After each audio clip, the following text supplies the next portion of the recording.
راجع به حضرت صدیقه سلام الله علیها خودم قاصر میدانم که ذکری بکنم، فقط اکتفا میکنم به یک روایت که در کافی شریف است و با سند معتبر نقل شده است و اون روایت این است که حضرت صادق سلام الله علیه می‌فرماید فاطمه سلام الله علیها بعد از پدرش 75 روز زنده بودند، در این دنیا بودند و حزن و شدت بر ایشون غلبه داشت و جبرئیل امین می آمد خدمت ایشون و به ایشون تعزیت عرض می کرد و مسائلی از آینده نقل می کرد. ظاهر روایت این است که در این 75 روز مراوده ای بوده است، یعنی رفته آمد جبرئیل زیاد بوده است و گمان ندارم که غیر از طبقه اول از انبیاء اعظام درباره کسی اینطور وارد شده باشد که در ظرف 75 روز جبرئیل امین رفت آمد داشته است و مسائل را در آتیه‌ای که واقع می شده است مسائل را ذکر کرده است و اونچه که به ذریه او می رسیده است در آتیه ذکر کرده است و حضرت امیر هم اونها را نوشته است. کاتب وحی بوده است حضرت امیر، کاتب وحی بوده است حضرت امیر، همونطوری که کاتب وحی رسول خدا بوده است. کاتب وحی حضرت صدیقه در این 75 روز بوده است، همونطوری که کاتب وحی رسول خدا بوده است. کاتب وحی حضرت صدیقه در این 75 روز بوده است. مسئله آمدن جبرئیل برای کسی مسئله ساده نیست.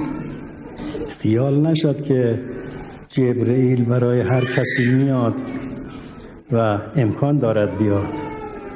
تا تناسب ما بین روح این کسی که پیغمبر جبرئیل میاد پیش او و بین جبرئیل که روح اعظم است نباشد امکان ندارد این معنا. و این تناسب بین جبرئیل که روح اعظم است و انبیاء درجه اول بوده است مثل رسول خدا و موسی و عیسی و ابراهیم و امثال اینها بین همه کس نبوده است. بسم الله الرحمن الرحیم یا ایها الرسول بلغ ما انزل الیک من ربک وان لم تفعل فما بلغت رسالته والله يعصمك من الناس إن الله لا يهدي القوم الكافرين.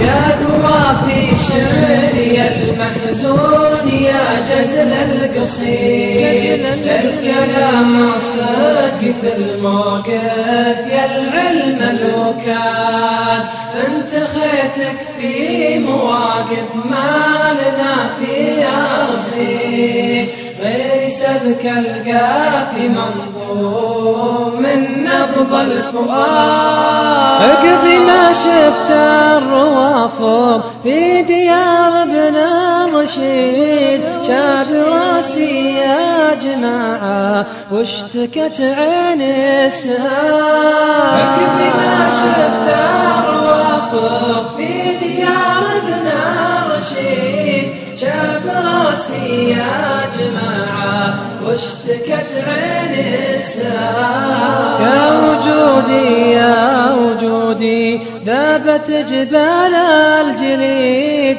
يا وجودي يا وجودي انكسر حتى الجمال. يا كوافي شعري المحزون يا جزل القصيد، الكلام الصدق في الموقف يا العلم الوكال.